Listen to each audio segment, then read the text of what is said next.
এ নবীর উম্মত, খুবই মনোযোগ দিয়ে শুনিয়া যান, কথাগুলি অনেক বড় দামি। আহা, পৃথিবী থেকে একদিন আমরা সবাই কবরে চলে যাব, একেবারে খালি হাতে চলে যাব, শূন্য হাতে, কিছুই নিতে পারবো না আমরা, সবাই তো চলে যাওয়া লাগবে।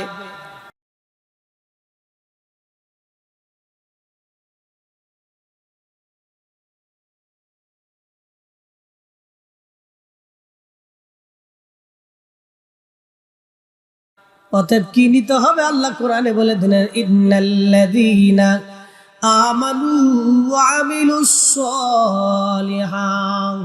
দুইটা জিনিস নিয়ে আসো, একটা ঈমান আর একটা আমল। ঈমান আর আমল, ঈমান আর আমল। এরপর আল্লাহ পাক বললেন, ওয়াল আসরি ইন্নাল ইনসানা লাফি খুসরিন ইল্লাল্লাযীনা আমানু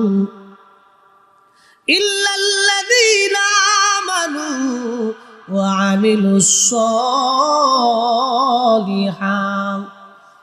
সময়ের কসম করে বলি, যে সময় কারো জন্য বসে থাকে না বন্ধু যুবক, যে সময় আজকে চলে যাবে, আর কোনোদিন এই সময় আপনি আর জীবনে খুঁজে পাবেন না। এই সময় পার হয়ে যাবে, সময়টা চলে যাবে।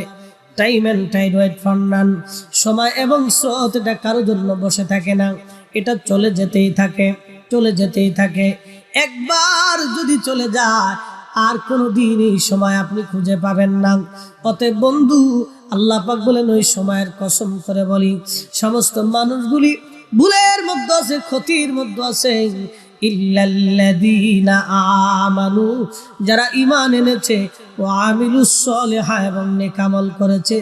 এই দুই শ্রেণী ব্যতীত সব মানুষগুলি মহা ভুলের মধ্যে আছে, মহা ক্ষতির মধ্যে আছে। যারা ঈমান আনছে এবং আমল করেছে, এই দুই শ্রেণী ব্যতীত সব মানুষগুলি ভুলের মধ্যে আছে, ক্ষতির মধ্যে আছে, ভুলের মধ্যে আছে, ক্ষতির মধ্যে আছে। এ মুসলমান, এত বড় আল্লাহ একটা জান্নাত আমার আপনার জন্য বানাইলেন। কি জন্য বানাইলেন? কেন বানাইলেন? আদর করে পৃথিবীতে আল্লাহ পাঠাইলেন।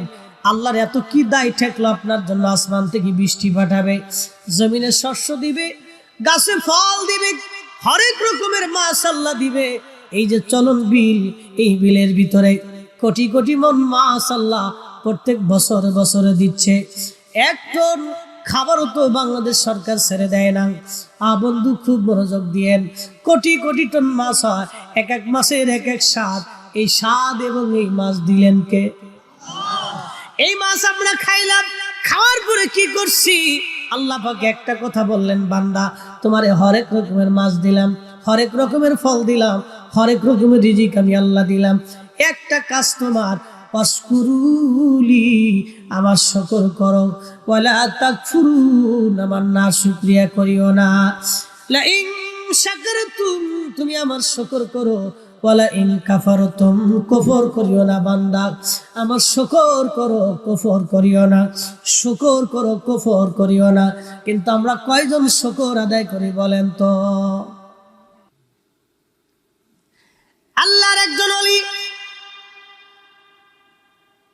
কাবা শরীফে প্রত্যেক বছর হজে যান, আর উনি দেখলেন কাবার পাশে একজন যুবক হাত কাটা, একটা যুবকের পা কাটা, চোখ উঠানো। ওই কাবা শরীফের পাশে মাকাম ইব্রাহিমে বসে বসে কাঁদে, বসে বসে কাঁদের, আল্লাহ আমারে মাফ করে দাও, আল্লাহ আমারে মাফ করে দাও। কিছু সময় পরে আল্লাহ আল্লাহ আল্লাহ আল্লাহ আল্লাহ আল্লাহ জিকির করে, আবার আল্লাহ আমারে মাফ করে দাও, আল্লাহ আমার ভুল হয়ে গেছে, মাফ করে দাও, আল্লাহ আমার ভুল হয়ে গেছে, মাফ করে দাও। প্রত্যেক বছর আল্লাহর ওলি হজে যায়, যত সময় মক্কাতে উনি কাটায়, তত সময় দেখে মাকাম ইব্রাহিমে বসে বসে আল্লাহ আল্লাহ করে আর খালি মাফ চায়, মাফ চায়। শেষ বেলা একদিন যে জিজ্ঞেস করলেন, হে আল্লাহর বান্দা, তুমি এখানে বসে বসে কান্দো, আমি দেখি তোমার পা কাটা, চোখ নাই, কারণ কি? তুমি ক্ষমা চাও। প্রত্যেক বছর এই মাকাম ইব্রাহিমে তোমাকে দেখি, কারণ কি বলবানি? লোকটা চোখের পানি ছেড়ে দিয়ে বলে, হুজুর কে আপনি? বলে, আমি শিবলি নোমানি। বলে, হুজুর কারণ কি? কি জন্য আপনি জিজ্ঞেস করেন? বলে, বন্ধুরে, তোমাকে যতবার আমি খাওয়ায় আসছি ততবারই তোমাকে এখানে দেখি, কারণ কি? তোমার পা নাই, চোখ তোমার নাই, তুমি অন্ধ, তুমি কাঁদো। আল্লাহর বান্দা বলবা কি তোমার জীবনের কি ঘটনা ঘটেছিল? তখন আল্লাহর বান্দা কেঁদে দিয়ে বলে, হুজুর আমার জীবনের একটা ভুল আমাকে এখানে নিয়ে আসছে, কিন্তু জানি না রাব্বে কারীম আমার জীবনের গুনাহ মাফ করছেনি। বলে, বলো তোমার জীবনের ভুল কি? ওই লোকটি কেঁদে বলে, হুজুর আমার আব্বা জান ছিল কাঠুরিয়া, আমার আব্বা মারা গেলেন তখন আমি মায়ের কোলের মধ্যে দোলনায়। আমার মা ইচ্ছা করলে আরেকটা বিবাহ করতে পারতেন, কিন্তু আমি সন্তানের দিকে তাকায় মা দ্বিতীয় শাদী করেন নাই, দ্বিতীয় স্বামী গ্রহণ করেন নাই। আমার মা আমাকে নিয়ে জীবন সংসার চালাইতে লাগলেন। আমি বড় হলাম, বাবার কাজ কাঠুরিয়ার কাজ আমি ধরে ফেললাম, কাঠ কেটে বিক্রি করে কোন রকম সংসার মাকে নিয়ে চালাইতে লাগলাম। একদিন মা আমাকে ডেকে বললেন, বাসারে তুমি তো বড় হয়ে গেছো, তোমাকে বিয়ে দেওয়ার দরকার। এই জন্য আম্মা জান আমাকে পাত্রী দেখে বিবাহ দিলেন। হুজুর বিয়ে হয়ে যাওয়ার কিছুদিন পরে সংসারে ঝামেলা লেগে গেল। আমার বিবি আমার মাকে সহ্য করতে পারে না, মাঝে মধ্যেই ঝগড়া হয়। ঝগড়ার একটা পর্যায়ে আমি সমাধান করার চেষ্টা করি। হুজুর আমি গরিব মানুষ, কাঠ কেটে কেটে আমি বাজারে বিক্রি করে কোন রকম সংসার আমি চালাইতাম। ও আল্লাহর ওলি, একদিনের একটা ঘটনা, আমি সকালবেলা ফজরের নামাজ পড়ে আমি আমার বিবি সাহেবকে বললাম, বিবি রে আমি জঙ্গলে চলে যাচ্ছি কাঠ কাটার জন্য, দুপুরের খাবারটা আমাকে জঙ্গলায় পৌঁছাই দিও। আমি কথা বলে চলে গেলাম। সকাল সকাল সেদিন বেরিয়ে গেলাম, সারাদিন কাঠ কাটলাম, কিন্তু আমার বিবি আমার জন্য জঙ্গলে খাবার পাঠাই নাই। সন্ধ্যা লেগে গেল, বাজারে কাঠ বিক্রি করে আমি বাড়ি ফিরে আসলাম বাজার সদাই করে। এসে দেখি বিবি ঘরের এক কোনায় বসে আছে। জিজ্ঞেস করলাম, বিবি কি রান্না করেছো, খাবার দাও, সারাদিন আমি বড় ক্ষুধার্ত। বিবি বলল, আজকে কোনো রান্না বান্না করি নাই হুজুর, সারাদিন আমি ক্ষুধার্ত ছিলাম। যখন বলছে রান্না বান্না করি নাই, তখন আমার মেজাজ চটে গেল। জিজ্ঞেস করলাম, বিবি কি জন্য তুমি রান্না করো নাই? বলে, তোমার মা প্রত্যেকদিন আমার সঙ্গে ঝগড়া করে, আজও ঝগড়া হয়েছে। যদি তোমার মা সংসারে থাকে আমি থাকবো না, আমি থাকলে তোমার মা সংসারে থাকবে না। ওই লোকটি কাদের বলে, হুজুর শয়তান আমাকে পেয়ে বসলো, আমার জীবন ধ্বংস করে দিল শয়তান, এমন ভাবে আমাকে পেয়ে বসলো আমি বুঝতে পারি নাই। শয়তানের প্ররোচনার মধ্যে পড়ে গেলাম। বললাম, বিবিরে বলো মা কোন জায়গা আছে? আমি আমার বিবি বললেন, ঘরের ওই পাশে কাঠের মধ্যে আগুন দিয়ে মা আগুন তাপাইতেছিল, আগুনের পাশে বসেছিল রাত্রিবেলা শীতের মধ্যে। আমি দ্রুত গতিতে খুব উত্তপ্ত মেজাজ নিয়ে মায়ের দিকে গেলাম। মা আগুনের পাশে বসেছিল, আমি পিছন দিক দিয়ে যে মায়ের পিঠের মধ্যে লাথি কষে মারলাম। একটা লাথি মারার সঙ্গে সঙ্গে মা আগুনের মধ্যে ছিটকে আগুনের মধ্যে পড়ে গেল। হুজুর মা যখন আগুনের মধ্যে পড়ে যায়, আল্লাহর ওলি রে, আমি তখন আমার হুঁশ ফিরে আসলো। আহা আমি করলাম কি বড় সর্বনাশ আমি করে ফেললাম। আল্লাহর ওলি মাকে টান দিয়ে আমি বের করে নিয়ে আসলাম। আনার পরে দেখি মা দুনিয়াতে নাই, দুনিয়া ছেড়ে মা বিদায় হয়ে চলে গেছে। হুজুর আমি পাগল পারা হলাম। যেই জননী ছোট্টকাল থেকে আমাকে বড় করে তুললো, আজকে বিবির প্ররোচনায়, ক্ষুধার যন্ত্রণায়, আমি অভাবের তাড়নায় আজকে মাকে লাথি মেরে আগুনের মধ্যে ফেলে দিলাম। হুজুর বিশ্বাস করেন, আমি আমার মাকে জানাজা পড়াইলাম, কবরস্থ করলাম। কবরস্থ করার পরে আমি যেই বিবির প্ররোচনায় মাকে লাথি মেরেছিলাম, চিন্তা করলাম না এই বিবি আর ঘরে রাখবো না। বিবির সাথে আমার তালাক হয়ে গেল, সারাসারি হয়ে গেল। আমি বিবি জুদা করে দিলাম, তালাক মেরে দিলাম। হুজুর বিশ্বাস করেন, এরপরও আমার মন মানে না। চিন্তা করলাম না, তওবা আমার হয় নাই, এরপরও কি মালিক আমাকে মাফ করবেনি। বাড়ি চলে আসলাম, চিন্তা করলাম যেই পা দিয়ে মাকে লাথি মেরেছিলাম, এই পা আর রাখবো না। এই পা আমি বেঁধে নিয়ে কোরাল দিয়ে নিজে হাতে পা কেটে ফেললাম।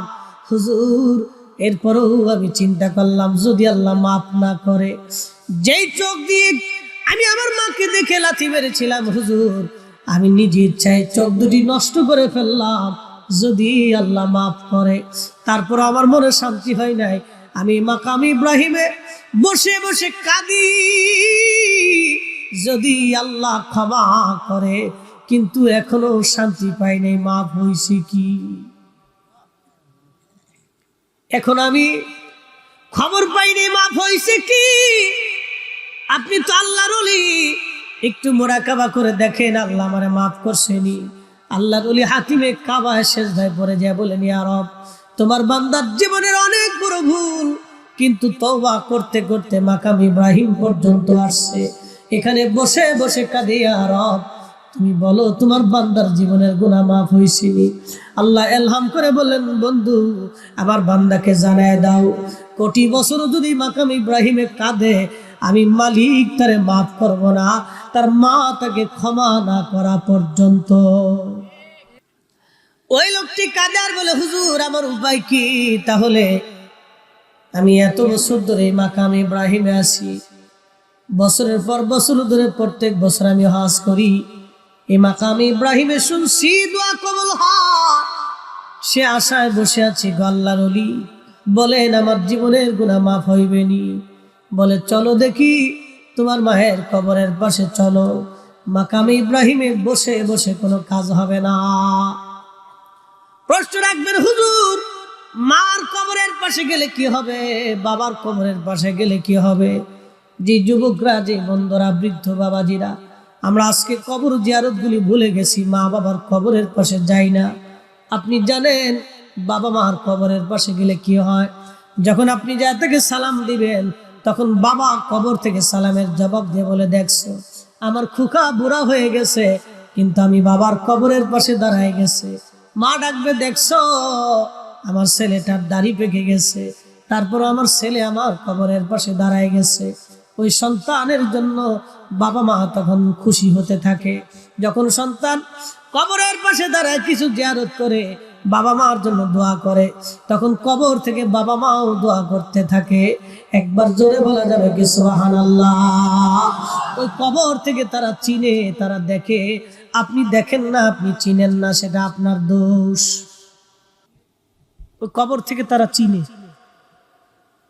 আপনি যে কবরের পাশে যে দাঁড়িয়েছেন, সালাম দিছেন, ওই কবরওয়ালা আপনি চিনে, আপনাকে দেখে, আপনি দেখেন না। তা না হলে সালাম দেওয়ার অর্থ কি? যে সালামের জবাব দিতে পারে না, সালাম দিতে শোনে না, তাকে সালাম কি করে দিবে? প্রত্যেক কবরওয়ালারা আপনাকে দেখে, কিন্তু আপনি দেখেন না।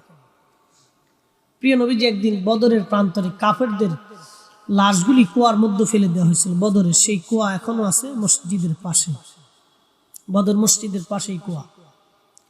এই কুয়ার পাশে দাঁড়ায় নবী বলতেছে, এ উতবা, সাইবা, আবু লাহাব, মুগীরা, আবু জেহেল, তোমাদেরকে না বলেছিলাম, কালেমার দাওয়াত দিয়েছিলাম, বুঝলি?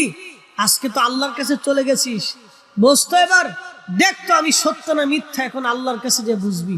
হযরত ওমর পিছন থেকে বলেন, ইয়া নবী আল্লাহ, ওরা তো মরে গেছে, মরা মানুষকে কথা শুনে। নবী বলেন, ওমর ওই মালিকের কসম করি যে মালিক আমাকে সত্য সহ নবী করে পৃথিবীতে পাঠিয়েছে, তুমি যেরকম শোনো তোমার চাইতে তারা বেশি শুনে, তুমি যেমন দেখো তোমার চাইতে তারা এখন বেশি দেখতেছে। কাফেররা মরার পরে দেখে, তো মুসলমান কি করবে বলেন তো? এই জন্য কবরের পাশে যাবে। এই যারা পিতামাতা কবরে চলে গেছে, মায়ের কবরের পাশে যে দাঁড়াবেন, হাত তুলে কেঁদে দিবেন। বাবার কবরের পাশে দাঁড়াবেন, প্রত্যেক জুমাতে যাবেন, প্রত্যেক ফজরে যাবেন, সুযোগ হলে, কাজ না থাকলে প্রত্যেক ফজরে বাবার কবরের পাশে দাঁড়িয়ে যাবেন। এই আমল ভুলে গেছি আজকে আমরা, এই সুন্নতের কথা মনেই নেই আমাদের। আল্লাহ রাসূল বলেন, শেষ জামানাতে আমার একটা সুন্নতকে যদি তোমরা আঁকড়ে ধরো, ঠিকমতো পালন করো, 100 শহীদের সওয়াব তোমাদের আমলনামায় হবে। আরো জোরে। হযরত ফাতেমাতুজ জাহরা প্রত্যেক জুমাতে হাউদে চড়ে, উটের পিঠে চড়ে উহুদে যে আমির হামজার মাজার শরীফের পাশে যে দোয়া করতেন, দাদার জন্য দোয়া করতেন আর কাঁদতেন। দাদা খুব ভালোবাসতো ফাতেমাকে। হযরত আমির হামজার দাদা ছিলেন, খুব ভালোবাসতো ফাতেমাকে। এত ভালোবাসতো, ফাতেমার বিয়ের সময় উট দুম্বা কুরবানি করে, আমার নাতির বিয়ে হচ্ছে, উট দুম্বা জবাই দিয়ে ফাতেমার অলিমা খাওয়াইছিলেন, এবং খুব কেয়ার করতেন ফাতেমাকে। এই জন্য ফাতেমা সারা জীবন কৃতজ্ঞ ছিলেন দাদার প্রতি। প্রত্যেক জুমাতে দাদার কবরের পাশে যে দাঁড়ায় কাঁদতেন আর দাদার জন্য দোয়া করতেন। এটার নাম কৃতজ্ঞতা। আমরা অকৃতজ্ঞ হয়ে গেছি, ভাবতেছি মসজিদে নামাজ পড়ে সেজদা দিয়ে বেহেশত চলে যাবো নাকি। হ্যাঁ, আমরা দিন যত যাচ্ছে তত অকৃতজ্ঞ হচ্ছি, দিন যত যাচ্ছে তত নফল ইবাদত থেকে আমরা সরে যাচ্ছি। কথা বলেন ঠিক কিনা? আমরা তো নফল ভুলেই যাচ্ছি, অথচ নফলের দাম কত জানেন? এই নফলের দাম কত? নবীজি বলছেন, উম্মত বান্দা যখন ফরজ ইবাদত করার পরে নফল করে, তখন আল্লাহ রাব্বুল আলামিন নফল ইবাদতের কারণে বান্দার দুইটা চোখ আল্লাহর চোখ হয়ে যায়। আসতে বললেন কেন? আরো জোরে বলেন তো। কার চোখ? আল্লাহর চোখ। বান্দার চোখ আল্লাহর চোখ হয়ে যায়। বান্দার কান আল্লাহর কান হয়, বান্দার হাত আল্লাহর হাত হয়, বান্দার পা আল্লাহর পা হয়, বান্দার জবান আল্লাহর জবান হয়, বান্দার মাথার থেকে পা পর্যন্ত আল্লাহর হয়ে যায়। বান্দার ইজ্জত আল্লাহর ইজ্জতে পরিণত হয়। বান্দার ইজ্জতের জিম্মাদারি আল্লাহ নেয়, বান্দার রিজিকের জিম্মাদারি আল্লাহ নেয়। বান্দার চোখ জবান যা আছে সব আল্লাহর হয়ে যায়। এই জন্য ইমাম শাফি রহমাতুল্লাহ আলাইহি ইরাকের বাগদাদ থেকে ইমাম শাফির কাছে চিঠি গেল। খলিফা হারুন রশিদ লেখলেন, হুজুর আপনি তাড়াতাড়ি ইরাকের বাগদাদে আসেন। রোম রাজ্য থেকে একদল লোক আসছে, অনেক বড় পণ্ডিত, জ্ঞানী, গুণী, সায়েন্টিস্ট আর দার্শনিক রোমান সম্রাট পাঠিয়ে দিয়েছে আমার দেশে বহস করার জন্য। বহস হবে মুসলিম এবং খ্রিস্টানদের মধ্যে। এই বহসের প্রধান মুবাহিস আপনি তাড়াতাড়ি করে ইরাকের বাগদাদে চলে আসেন। ইমাম শাফিঈ ফিলিস্তিনে থাকতেন, উনি ফিলিস্তিন থেকে চিঠি লিখছে, আমি ইরাকের বাগদাদে যাব, বহস করব, কিন্তু শর্ত হলো সময় হবে বাদ জোহর, জোহরের নামাজের পরে, আর স্থান হবে দজলা নদীর পারে। আল্লাহু আকবার বলা যাবে? ইমাম শাফিঈ লিখতেছেন দজলা নদীর পারে বহস হবে, সময় হবে জোহরের নামাজের পরে। খেলাটা দেখেন। ইমাম শাফিঈ আসছে, বহসের সময় তারিখ হয়ে গেল। বিরাট বড় বহস, লক্ষ লক্ষ মানুষ আসছে। খ্রিস্টান এবং মুসলমানদের মধ্যে বহস হবে দেখার জন্য। হযরত ইমাম শাফিঈ রাহমাতুল্লাহি আলাইহি বহসের সময় উনি গেলেন স্টেজে, কিন্তু স্টেজে উঠলেন না। নিচ থেকে বললেন, খলিফা আমাকে আগে জোহরের নামাজ পড়া লাগবে, পরে আমি বহস করব। বললেন আমাকে একটা জায়নামাজ দেন। জায়নামাজ দেওয়া হলো। হযরত ইমাম শাফিঈ জায়নামাজ উনি স্টেজে বিছান নাই, জমিনের উপরে বিছান নাই, ওনার নিজের জায়নামাজ নিয়ে দজলা নদীর পানির উপরে জায়নামাজ বিছাইয়া, জায়নামাজের উপরে দাঁড়াইয়া দজলা নদীর মাঝখানে যায় নামাজ পড়তে লাগলেন। না হয় নাই? আরো জোরে, আরো জোরে। তেলের গাড়ি তেলে চলে, হাওয়ার গাড়ি হাওয়ায় চলে, বিনা তেলে চালায় গাড়ি নবী সুলাইমান, আমরা সেই মুসলমান।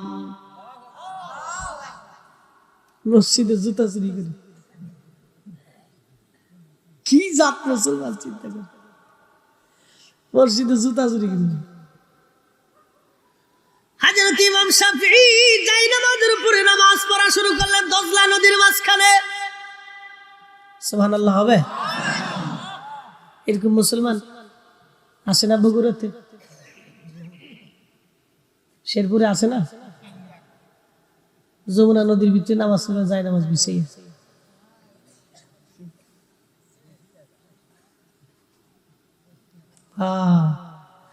কোটিতে খুঁজে দেখেন, কোটির ভিতরে একটা খুঁজে, কোটির ভিতরে একটা খুঁজেন, তালাশ করেন।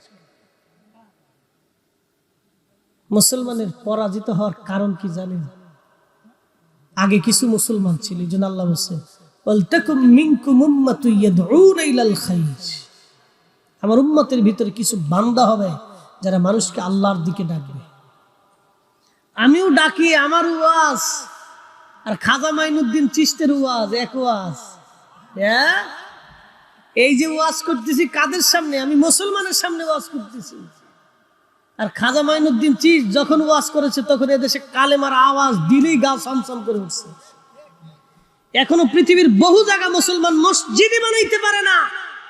এই আধুনিক জমানাতে মুসলমান মসজিদ বানাইতে পারে না। মসজিদ বানাইতে পারে না, প্রকাশ্যে আজান দিতে পারে না। পৃথিবীর বহু জায়গা আছে, পৃথিবীর বহু জায়গা আছে মুসলমান আজানই দিতে পারে না। সেই কঠিন দুর্ভিদ্ধ কট্টর সনাতন ধর্মের মানুষের ভিতরে যিনি কালেমার দাওয়াত পৌঁছাই দিয়েছেন তিনি খাজা আজমেরী সানজারি। কথা বলেন ঠিক না বেঠে?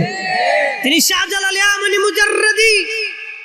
আমরা তাদের অবদান কি ভুলে গেছি? আজকে নিজেদেরকে বিরাট বুজুর্গ ভাইবে একবারে বিরাট দায়ী আল্লাহ বানাইছি। বিরাট বড় দায়ী আল্লাহ, একবারে বিরাট কিছুই ওনাদের সমালোচনা করে। আল্লাহ বলেন, হে আমার বান্দা শুনে রাখো, আমার বান্দাদের ভিতরে এমন কিছু বান্দা হবে যারা মানুষকে আল্লাহর দিকে ডাকবে। আজকে আমি হাজার হাজার মানুষের সামনে ওয়াজ করি, আপনাদের সামনে বয়ান করলাম, কিন্তু আমি প্রত্যেকটা মুসলমানের সামনে কালেমার কথা বলছি। একদিন খাজা আজমেরী যখন কালেমার কথা বললেন তখন মুসলমানের ভিতরে বলেন নাই। সামনে ডানে বামে পিছনে যারা ছিল সব অবিশ্বাসী, অবিশ্বাসীদের মধ্যে কালেমার দাওয়াত তিনি পৌঁছাইলেন। একটা না রে, দুইটা না, এমন দায়ীল আল্লাহ তারা ছিলেন। 1 কোটি মানুষ কালেমা পড়ে সেই দিন মুসলমান হয়ে গেল। একবার আওয়াজ তুলে ধরে বলা যাবে আল্লাহু আকবার। তেলের গাড়ি তেলে চলে,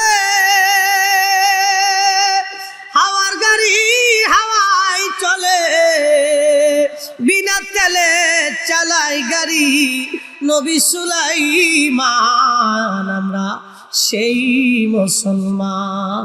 এই বগুড়াতে যারা কালেমার দাওয়াত নিয়ে এসেছিলেন তাদের অবস্থা কি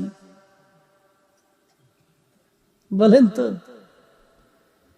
কেউ শহীদ হয়েছে, আল্লাহর ওলির মাজার মহাস্থান ঘরে আছে, এই শেরপুরে আছে, বাবা খুব মনোযোগ দিয়েন, রাজশাহীতে আছে, রংপুরে আছে, ওই নেত্রকোনাতে, ওই আপনার বাগেরহাটে, সিলেটের জমিনে, বাংলাদেশের প্রত্যন্ত অঞ্চল ঢাকা শহরের রাজধানীর মিরপুরে শাহ আলী বুগদাদি রহমাতুল্লাহ আলাইহি ঘুমিয়েছেন শত শত বছর আগ থেকে। এরা ছিল দায়ীল আল্লাহ, আল্লাহর দিকে মানুষকে তারা ডেকেছে। তাদের জবানের ওয়াজের পাওয়ার এত পরিমাণে মজবুত ছিল, বলতে দেরি হতো, কালেমা গ্রহণ করতে মানুষ দেরি করতো না। ছুটে এসেছেন হযরতে শাহ মুস্তাফা আল বাগদাদি হুসাইনি রহমাতুল্লাহ আলাইহি। তিনি মৌলভীবাজারের শহরে ঘুমিয়ে আছেন। উনি বাঘের পিঠে চড়ে সিলেট থেকে মৌলভীবাজার আসলেন। অবিশ্বাসীরা এই দৃশ্যখানা দেখে হাজার হাজার মানুষ সাথে সাথে কালেমা পড়ে মুসলমান হলো। যেটা জঙ্গলার প্রাণী বাঘ পর্যন্ত যারা আনুগত্য মানে, এই লোকটা সাধারণ লোক হতে পারে না, নিশ্চয় তিনি কামলিওয়া, তিনি নিশ্চয় আল্লাহ বলা, আল্লাহর বুজুর্গ বান্দা, আল্লাহর প্রিয় বান্দা। আল্লাহর জবান তার জবান হয়ে যায়, বান্দার চোখ আল্লাহর চোখ হয়, বান্দার কান আল্লাহর কান হয়, বান্দার হাত আল্লাহর হাত হয়ে যায়, বান্দার মাথা থেকে পা পর্যন্ত আল্লাহর হয়ে যায়। এই জন্য আল্লাহর ওলিদের সঙ্গে যারা হয় তাদের দুনিয়াও চিন্তা নাই, আখিরাতেও চিন্তা নাই। কথা বলেন ঠিক কিনা? মেশর এই কোরআন শরীফ মানেননি আপনারা? এখানে কি কোনো সন্দেহ টন্দেহ মনে হয় আছে নাকি? ভুল টুল আছে মনে হয়? তো এখানে আল্লাহ বলছেন আলা, সাবধান, ইন্না, নিশ্চয়, আউলিয়া আল্লাহ, আমার ওলি সকর, লা খাউফুন, কোনো ভয় নাই, ওয়ালা হুম ইয়াহজানুন, চিন্তাও নেই। আরো জোরে কর।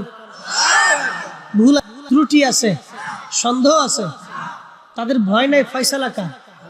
হ্যাঁ, ইমাম শাফঈ জায়নামাজ বিছিয়ে দিলেন দজলা নদীর উপরে।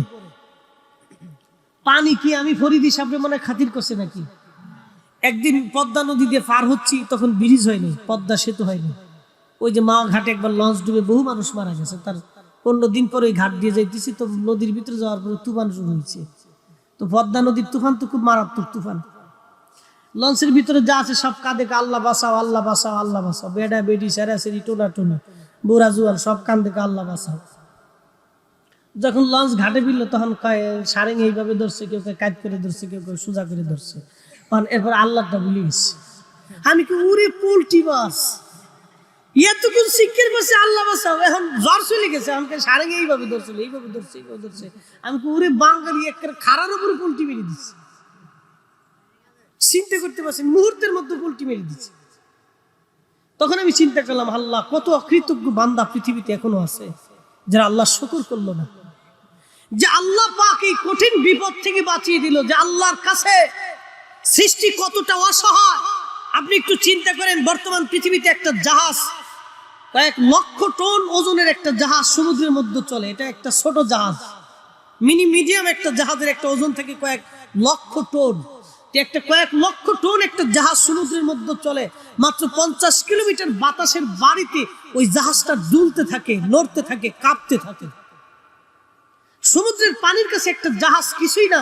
তাহলে আপনি একটু চিন্তা করেন তো, সেই দুর্ভেদ্যের জামানায় কাঠের জাহাজে করে এই আল্লাহর ওলিরা এসে, এই আল্লাহর প্রিয় বান্দারা এসে পৃথিবীর বিভিন্ন জায়গা থেকে, আরব দেশ থেকে এসে এসে এসে এসে তারা মানুষের কাছে কালেমার দাওয়াত দিছে। তারা কত বড় দায়ী আল্লাহ ছিল। আর আমরা পয়সা না দিলে টেহে ওয়াজি আইনি। এই আসতে ঠিক করলেন কে? জোরে কইতে হবে। এটা আত্মসমালোচনা, আমাদের কথা আগে বলতে হবে। কিন্তু আইসে স্টেজ উঠি বড় বুলি দিয়ে দিতেছি, একবারে সব বেদাত বানাই ফেলেছি, একবারে সব বেদাত বানাইছি, হারাম বানাইছি, সব জাহান্নামে পাঠাই দিয়ে দিচ্ছি একবারে। এ বাবা, আপনাদেরকে একটা কথা বলে, আগে আমাদের দেশে মিলাদ হইতো না? গ্রামে গ্রামে মিলাদ হইতো নি? মিলাদ কেন হইতো, কি জন্য, মিলাদের গুরুত্ব কি একটু বুঝাই। এটা পালন করেন না করেন সেটা আপনাদের বিষয়, আগে বুঝাইতেছি। মিলাদ হওয়ার পরে আপনাদের বগুড়াতে ছিল এই কলার পাতা।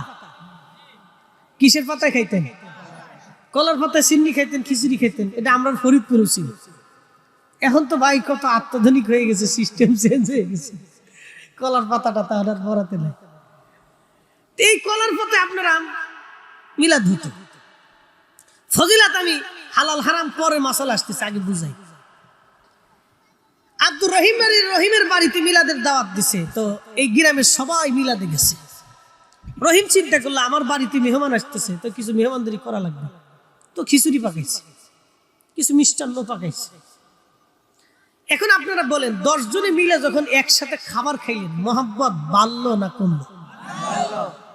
আচ্ছা, রহিম যে সবাই দাওয়াত করে আপনার জন্য মেহমানদারি ব্যবস্থা করছে, রহিম যে আপনাদেরকে দাওয়াত করে খাওয়াইলো, রহিমের রিজিক কি কমলো না বাড়লো? বাড়লো। আচ্ছা, এই যে আপনারা খাবার খাইলেন, খাবার খাওয়ার পরে চলে আসলেন, এখন রহিমের প্রতি আপনাদের মোহাব্বত বাড়লো না কমলো? কেন? রহিমের বাড়ি আমি একবেলা খাবার খাইছি, যদিও রিজিকের মালিক আল্লাহ, কিন্তু খাওয়াইছে রহিম আপনাকে। রহিমের প্রতি আপনার কি বাড়ছে? মোহাব্বত বাড়ছে। এই যে আদান প্রদান, এক জায়গায় বসা এবং খাওয়া, এই যে দোয়া করা, এটা একটা মোহাব্বত পরিধি হয়, বাড়ে, ভালোবাসা বাড়ে। এটা সমাজের ভিতরে, গ্রামের ভিতরে মোহাব্বতটা বাড়ে, এটা কমে না, এটা বাড়তে থাকে। মানুষের ঘরে অভাব ছিল, কিন্তু আগে মানুষের মোহাব্বত ছিল। একজন লোক অসুস্থ হইলে তাকে সেবা দেওয়ার জন্য মানুষ পাগল হয়ে গেছে। এখন রাস্তায় পড়ে থাকলে কেউ ধরতে চায় না। বাবা, আমরা শহরে চলি, বিভিন্ন জায়গায় চলি, দেখি পড়ে রয়েছে অ্যাক্সিডেন্টে, মানুষ হাসতেছে, হাঁটতেছে, চলতেছে, ধরতে চায় না। কেন? কি এক মুসিবতের জমানাতে পড়ছে আপনি জানেন? কত কঠিন জমানাতে। হসপিটালে গেছেন, কিছু কিছু দালাল আছে হসপিটালে, কানে কানে এসে 500 টাকা দেন, ভালো একটা সিট দিতেছি। কথা কন না কেন? খারাপ বলতেছি? তাহলে বুঝেন তো কোন পর্যায়ে আমরা গেছি, আমাদের পর্যায়টা কোন পর্যায়ে গেছি, বুঝেন। মানুষ হইয়া ভবেতে আসিয়া মানুষের করিলাম কি? দাইল আল্লাহ কারা ছিল রে, কারা ছিল? এইভাবে সারা পৃথিবীতে কালেমার দাওয়াত তারা পৌঁছাইলো। চট্টগ্রামে আসলেন হযরত বদর রহমাতুল্লাহ আলাইহি। বদর ওলি রহমাতুল্লাহ আলাইহি বলা হয় চট্টগ্রামে আজ থেকে 700 বছর আগে এসেছিলেন। আপনি কল্পনা করবেন, জঙ্গলের দেশে, যে দেশের মানুষ 700 বছর আগে জঙ্গলে বাস করত, এখানে হযরত বদর এসে কালেমার দাওয়াত পৌঁছাই দিলেন। আজকে সারা চট্টগ্রামে লক্ষ লক্ষ মুসলমান, হাজার হাজার মসজিদে আজান হচ্ছে। ওই পাহাড়ে, খাগড়াছড়ি, বান্দরবনে আজান হয়। কাদের অবদানে? আল্লাহর কিছু ওলি ছিলেন যারা দাইল আল্লাহ হিসেবে দুনিয়ায় এসে কালেমার দাওয়াত দিয়ে ঘুমিয়ে গেছেন, তাদের বিরাট বড় অবদান। কথা বলেন ঠিক না বেঠে? আল্লাহ তাদের প্রতি কবুল করুন, আওয়াজ তুলে বলেন আমিন। ও নবীর উম্মত, খুবই মনোযোগ। হযরতে ইমাম শাফিঈ যাই নামাজ বিছিয়ে নামাজ পড়তে লাগলেন তিনি দজলা নদীর পানির উপরে। একটু কল্পনা করতে পারবেন, আমি ফরিদি সাহেব এই যে 14 বছর ধরে ওয়াজ করি, 20টা বছর মাদ্রাসায় পড়াশোনা করেছি, 22 বছর লেগেছে মাদ্রাসায় পড়ে মুফতি হওয়া পর্যন্ত। 22টা বছর পার হয়ে গেল আমার জীবনের। 14 বছর ধরে ওয়াজ নসিহত আমি চালিয়ে যাচ্ছি। চিন্তা করেন, জীবনের প্রায় 40 বছর পার হয়ে যাচ্ছে। 40টা বছর পার হলো, 22টা বছর আমি পরিশ্রম করেছি একটা সার্টিফিকেটের জন্য। এই সার্টিফিকেটের নাম হলো মুফতি বা আমি কামিল পাশের একটা সার্টিফিকেট। এই একটা সার্টিফিকেটের জন্য আমার 22 বছর পরিশ্রম করা লাগলো। কিন্তু মাঝে মধ্যে নিজেকে ধিক্কার দিয়ে বলি, ফরিদি 22 বছরে একটা সার্টিফিকেট পাইলা, কিন্তু 22 বছর যদি আল্লাহ পাওয়ার জন্য তুমি চেষ্টা করতা, তাহলে অন্তত হলো আল্লাহ পাওয়ার একটা রাস্তা হয়ে যাইতো। কথা বলেন ঠিক কিনা? এই 22 বছর ধরে তো আমি আল্লাহ পাওয়ার চিন্তা করলাম না, খালি সার্টিফিকেটের পিছনে দৌড়াইলাম। এখন ওয়াজ নসিহত করতেছি, খালি পয়সার পিছনে দৌড়াইলাম, দুনিয়ার পিছনে দৌড়াইলাম। মাঝে মধ্যে নিজেকে আফসোস করে বলি, দুনিয়ার পিছনে দৌড়াইয়া সবকিছু হারাইলাম, কিছুই তো খুঁজে পাইলাম না। কিন্তু ইমাম শাফিঈ দজলা নদীর পানির উপরে যায় নামাজ বিছে নামাজ পড়া শুরু করলেন। এমন কিছু আল্লাহর প্রিয় ওলিরা জমিনের মধ্যে ছিলেন বিদায় মুসলমান এখনো মাথা উঁচু করে দাঁড়ায় রয়েছে, নতুবা আমরা পিঠে আর চামড়া পর্যন্ত তুলে ফেলে দেওয়া হতো। কথা বলেন না কেন, ঠিক না বেঠে? আমরা ভুলে গেছি অবদান, মনেই নেই, মনেই আমাদের নাই। ইমাম শাফিঈ পানির মধ্যে নামাজ পড়তেছে, লক্ষ লক্ষ মানুষ এই দৃশ্য দেখে হতবাক, গায়া করেটা কি? পানির উপরে নামাজ পড়তেছে। নামাজ শেষ, খ্রিস্টান যারা বহস করতেছে এদেরকে ডাক দেখ, আয়, কে বহস করবি? আয় তাড়াতাড়ি আয়।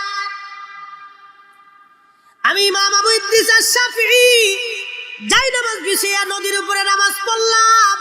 তোদের কলিজায় যদি বহস করার সাহস থাকে, আবার এই দজলা নদীর মাঝখানে আজকে বহস হবে, তোদের সাহস থাকলে আয়। খ্রিস্টান যিনি মিশনারি প্রধান ছিলেন, উনি করজোরে বললেন, হুজুর আমি কেন, 14 গোষ্ঠীর পক্ষেও সম্ভব না এই দজলা নদীর মাঝখানে যাই আপনার সাথে বহস করা। না সুবহানাল্লাহ, মনে হইতেছে সুবহানাল্লাহ বুড়ো হয়ে গেছি। একসাথে জোরে বলেন সুবহানাল্লাহ। শক্তি কে দিছে? লা খাউফুন কে বলছে? ওয়ালা হুম ইয়াহজানুন কে বলছে? লাহুমুল বুশরা ফিল হায়াতিদ দুনিয়া ওয়া ফিল আখিরাহ কে বলছে? দুনিয়াতে সুসংবাদ, আখিরাতে সুসংবাদ আল্লাহ বলে দিয়েছে, কোনো চিন্তা নেই। আল্লাহ আরো বলছেন, ওয়া ইন সাআলানি, চাইতে দেরি হবে, আসতে দেরি হবে না। ওয়া ইন সাআলানি লাউতিয়ান্নাহু, আমি মালিকের কাছে চাবে তো সাথে সাথে যাবে। আরো জোরে বলেন আল্লাহু আকবার। এই জবান আমরা করতে পারছি? পারি নাই ভাই, এই জবান আমাদের হয়নি। আগে আমাদের দেশের কিছু মুরব্বীরা ছিল, বাপ দোয়া কালাম বেশি জানতো না, এলাকায় মুন্সি সাহেব বলতো, ঠিক কিনা? নামাজ কালাম পড়াইতো, কিন্তু বড় আবেদ সালে জাহেদ ছিল। কিছু মুরব্বী দেখবেন ছিল এরকম, পুরে সর্বনাশ। কত আবেদ জাহেদ সালে ছিল জানেন? কিছু খুব পাক্কা মুসল্লি ছিল। হ্যাঁ, মা চাচিরা বলতো, তোর দাদার কাছ থেকে একটু পানি পরা নিয়ে আইতো, তো পানির বোতল দিয়ে দিছে। দাদার কাছে যা কইতাম, দাদা মুন্সি দাদা পানি চাইছে। মা কি হয়েছে? বলে পেট ব্যথা। আচ্ছা, কোট কাটারে খুলে কি জন্য পড়ছে, আর পানির মধ্যে ফু মারছে। যা তোর মাকে খাইতে বলিস। মা পানি খাইছে, পেট ব্যথা ভালো হয়ে গেছে। বর্তমানে একটু পেট ব্যথা হলে মহিলাকে নিয়ে যাওয়া লাগে ঢাক, বগুড়াতে শেরপুরে। বগুড়া শেরপুরে নিয়ে যাওয়ার পরে ডাক্তার বলে একটু চেক আপ করে নিয়ে আসেন, রক্ত টেস্ট করা লাগবে, প্রস্রাব টেস্ট করা লাগবে, তারপরে ফ্যাটের ভিতরে আলট্রাসাউন্ড করা লাগবে, এরপরে আর কি কি আছে ইসিজি মিসিজি এইগুলো দিয়ে মোটামুটি 2-3 হাজার 4-5 হাজার খালি ইসি টিসি পিসি টিসি দিয়েছি। আস কি কথা কর না কেটে, বাজেট ভিজিট তো আরো আছে। এরপরে ইসিবিসি টিসিবিসি শেষ করার পরে এরপরে একটা প্রেসক্রিপশন দিল, দেন আরো 2500 টাকার ওষুধ। তা মোটামুটি 1010 টাকা চলে যায়। 10,000 টাকা নাই, খালি ঢুকলেই শেষ। কিন্তু এক ফুয়ে আল্লাহ রাব্বুল আলামিন ওই পানির ভিতরে ওই রোগের ঔষধ আল্লাহ বানাই দিছে। একসাথে জোরে বলেন আল্লাহু আকবার। কি জবানটা ছিল একটু চিন্তা করেন তো। কারণ আমরা ফু দিই, এই যে ফুয়াইতেছি কিন্তু কাজ হইতেছে না, কারণ নাই। এই যে ফু মারতেছি কাজ হয় না রে বাপ, কারণ হলো আগের মানুষের জবানের কেরাতের অশুদ্ধতা ছিল কিন্তু দিলের পরিশুদ্ধতা ছিল। এখন আমাদের জবান দিল দোনোটাই অপরিশুদ্ধ হয়ে গেছে, যার ভিতর থেকে যা বের হয় কিছুই আহে না, খালি ফুডাই আহে, খালি ফু আহে, বিচ্যুতি কিছু আসে না।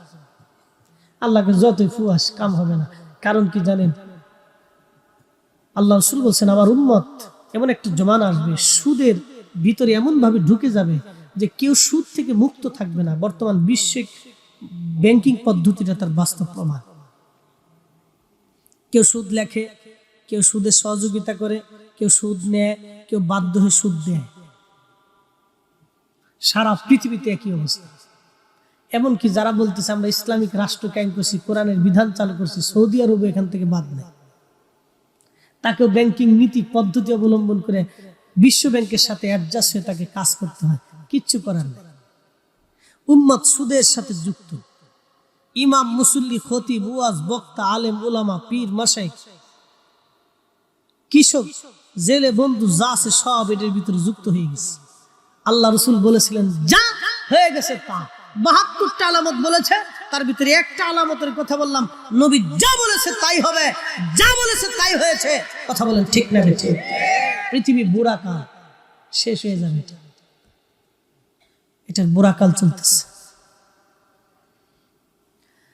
ও নবীর উম্মত, হযরত ইমাম শাফিঈ রাহিমাহুল্লাহ ওনার কথা বলতেছিলাম। খ্রিস্টান মিশনারি বলল হুজুর আর বোঝার বাকি নাই, আর বোঝার বাকি নাই, আপনি তাড়াতাড়ি চলে আসেন, চলে আসেন গো। আমরা আর আপনার সাথে বহস মোনাজারা আর জন্য আসি নাই। বুঝ হয়ে গেছে যেই কালেমা, যেই কোরআন, যেই ঈমান আপনাকে যাই নামাজ বেশে নদীর উপরে পানির উপরে নামাজ পড়াইলো, আর বোঝার বাকি নাই গো হুজুর, তাড়াতাড়ি আসেন, ওই কালেমা পরে আমাদের মুসলমান বানাইয়া দেন। এরা সবাই কালেমা পরে সেই দিন মুসলমান হয়ে গেল। একবার আওয়াজ তুলে বলা যাবে কি মারহাবা? এই জন্য আপনাদেরকে বলি দুনিয়ার ভিতর থেকে দুইটা জিনিস নিয়ে যাওয়া লাগবে, ইল্লাল্লাযীনা আমানু ওয়া আমিলুস সালিহাত। একটা হলো নেক আমল, আর একটা হলো ঈমান। একটা ঈমান আর একটা আমল। ঈমান ও আমল, ঈমান ও আমল, ঈমান ও আমল, ঈমান ও আমল, ঈমান ও আমল। জিন্দেগি তোর যাইরে ফাঁকি দিয়া রে সোনার আদম, জিন্দেগি তো যায় ফাঁকি দিয়া। ও আদমরি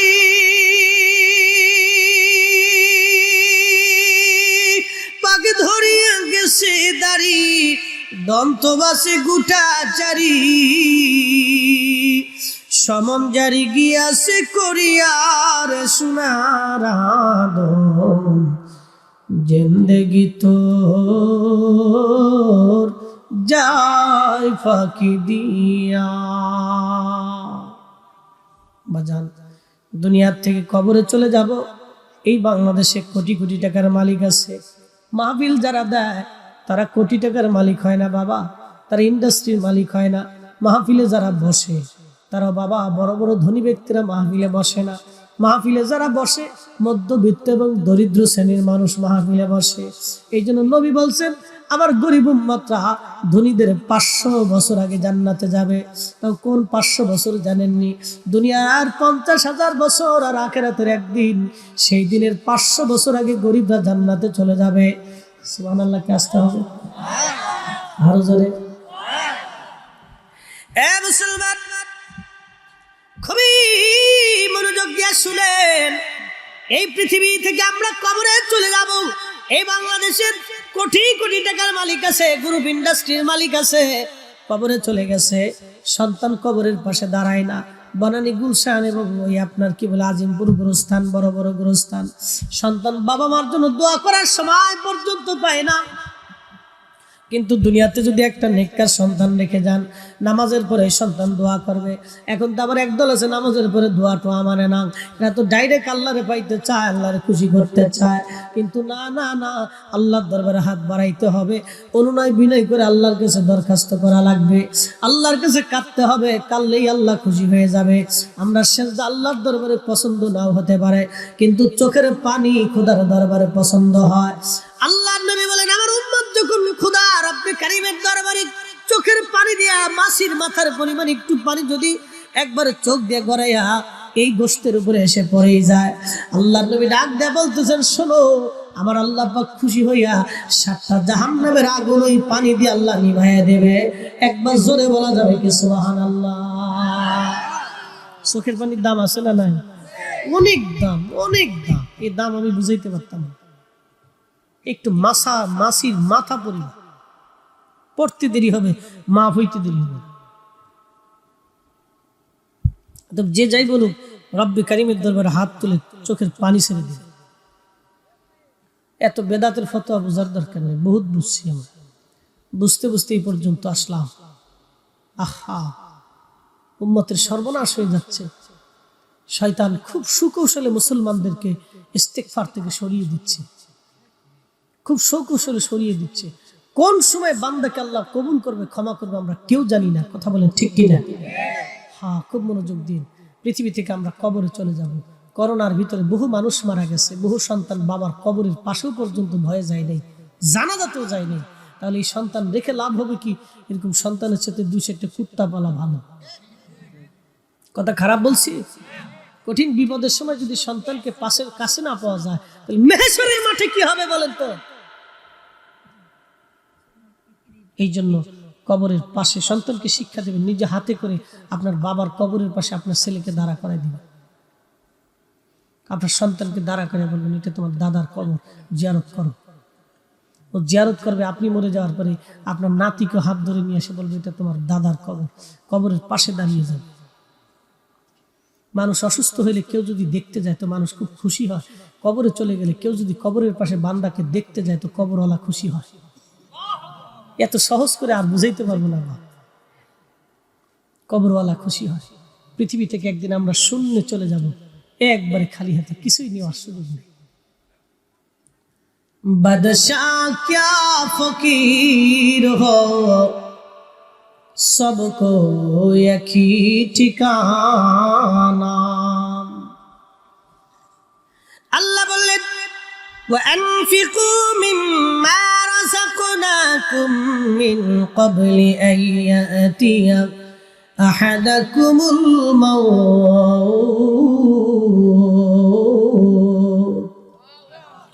এ বান্দা, তুমি যে সম্পদ অর্জন করেছো, তোমাকে যে রিজিক আমি আল্লাহ দিলাম, আসমান থেকে জমিন থেকে যে সম্পদ দিয়েছি, টাকা দিয়েছি, পয়সা দিয়েছি, তোমাকে যে সম্পদ দিলাম, এই সম্পদগুলি তুমি আমি মালিকের পথে, আমি আল্লাহ রাস্তায় তুমি খরচ করো। কিছু টাকা, কিছু সম্পদ তুমি আমি আল্লাহর পথে খরচ করো। যদি না করো, কিয়ামতের ময়দানে কিছু মানুষ এই গোশতগুলি কামড়ায় কামড়ায় টেনে টেনে ছেড়ে ফেলবে আর বলবে, ইয়া রব, ফায়াকুলু রাব্বি লাউলা আখখারতানি ইলা আজালিন করিব। আল্লাহ গো, আবার পৃথিবীতে আমাদেরকে পাঠান, বেশি বেশি করে আমরা পৃথিবীতে যাবো, ফাঁস সাদাকা বেশি বেশি করে তোমার পথে খরচ করবো, আকুম মিনাস সালিহিন, নেককারদের অন্তর্ভুক্ত হয়ে যাব। আল্লাহ জবাব দিবে, ওয়ালা ইউআখিরুল্লাহু নাফসান ইযা জাআ আজালুহা। বান্দারে, আর দুনিয়াতে দ্বিতীয়বার আসার কোনো সুযোগ হবে না, কোনো চান্স নাই। একবার চলে গেলে আর আসার সুযোগ নাই। দম ফুরাইলে থাকার আর সুযোগ নাই, চলে গেলে আসার আর সুযোগ নাই। দম ফুরাইলে থাকার আর সুযোগ নাই। একদিন মাটির ভিতরে হবে ঘরে মন আমার, কেন হাই হাই হাই হাই শেষ।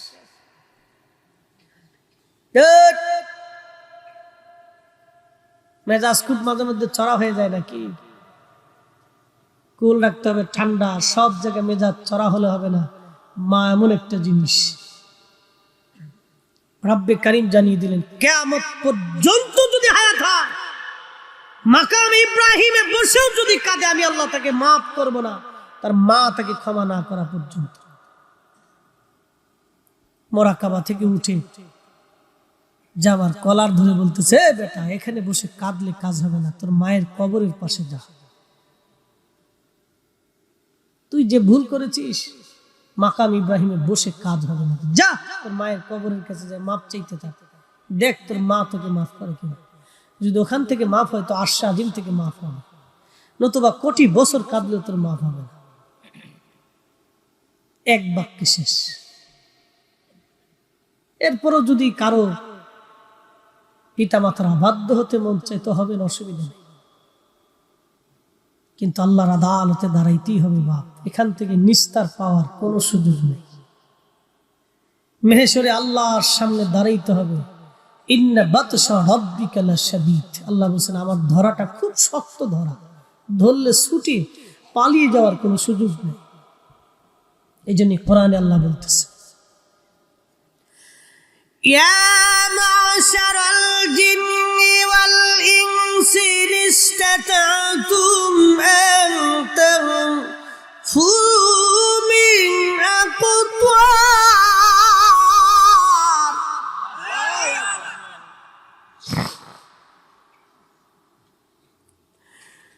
من أقطار السماوات والأرض فانفذوا لا تنفذون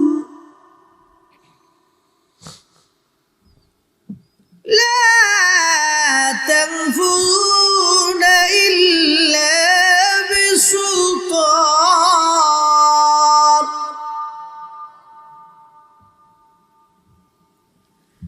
يا معشر الجن والإنس إن استطعتم, হে মানুষ এবং জিন, যদি পারো আমি আল্লাহ সীমানার বাহিরে যাইতে তো চলে যাও। আমি আল্লাহর সালতানাতের বাহিরে যদি যেতে চাও তো যাও, তবে মনে রেখো আমি আল্লাহর সালতানাতের বাহিরে যাওয়ার কোনো সুযোগ তোমাদের নাই। আমি আল্লাহর দেওয়া সীমানার বাহিরে যাওয়ার কোনো সুযোগ নাই, আছে কোনো সুযোগ? প্রিয় মুসলমান, কয়জনের শুকর আছে আমাদের মধ্যে বলেন তো? কয়জনের শুকর আছে? আমরা কয়জন শুকর আদায় করি? এই যে আল্লাহ আসমান থেকে বৃষ্টি দিলেন, এই যে জমিনে শস্য দিলেন, কয়জনের শুকর আছে?